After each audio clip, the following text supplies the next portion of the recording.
HMD Global introduced a few weeks ago with the Nokia G11 and G21, two new entry-level smartphones for less than €200, which want to score particularly well with an outstanding battery life, long update supply and simple software. It's now time to put the Nokia G11 to the test. For a recommended retail price of €159, customers get, among other things, a solid plastic housing, an HD Plus LC display with 90Hz, the Unisoc T606, and a huge 50-50 mAh battery. You can also find all of this in the G21, which is available for €189. There are only differences in the RAM, the internal memory, the main camera and the NFC, which is unfortunately missing in the G11. Since the differences between these two smartphones are very limited, we will only report on the few differences in this test report and at the end, clarify the question of which, and whether one of these entry-level devices is worth it at all. The Nokia G11 comes with only 3 gigs of RAM, which is simply not enough in 2022, especially considering the long update supply. For €159, I would have liked to have expected 4 gigs of RAM like the G21, which performs slightly better in terms of RAM management, but the difference is by no means big.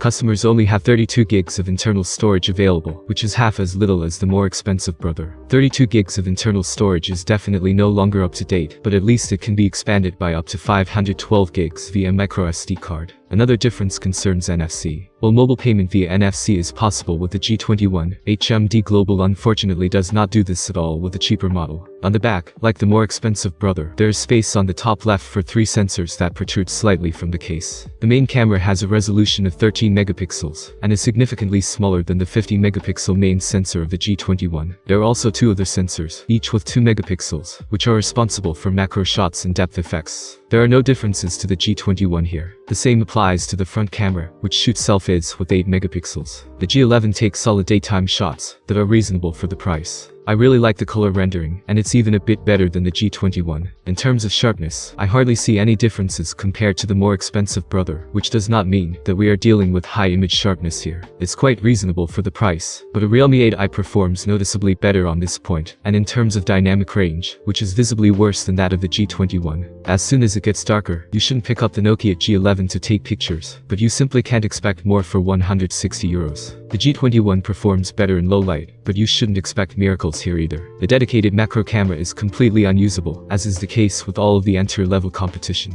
Even in good lighting conditions, photos are far too blurry and quickly begin to rustle. I recommend using the main camera for macros. Selfies are rather mediocre. Colors are still okay, but the images often look noisy. In these points, however, the G21 is no better. Basically, the Nokia G11 is a cheaper G21 with a slightly weaker main camera. In addition, there are minimal differences in memory and NFC, which, however, should not be disturbing to many. The G21 is already a solid entry-level smartphone, but it has weaknesses in terms of performance, which is definitely better for €190. But the G11, the performance is logically not particularly good with the same processor, but since this is €30 cheaper, I don't want to complain too much here, just like with the display. Anyone looking for a very few or a cheap entry-level smartphone with stock Android, need a long battery life and attach great importance to a long update supply, you can definitely go for the Nokia G11, although I would recommend most people to pay €20 to €30 more for one Realme 8. Realme 8i Redmi 10 to pick up, which are noticeably better devices all around. Still, if you'd rather stick with Nokia and can't decide between the G11 and G21, I would just then reach for the G21 if you want to take photos here from time to time in difficult lighting conditions, and benefit from NFC and more memory. Thank you for watching this video. I appreciate every comment from you. Subscribe to the channel. See you soon.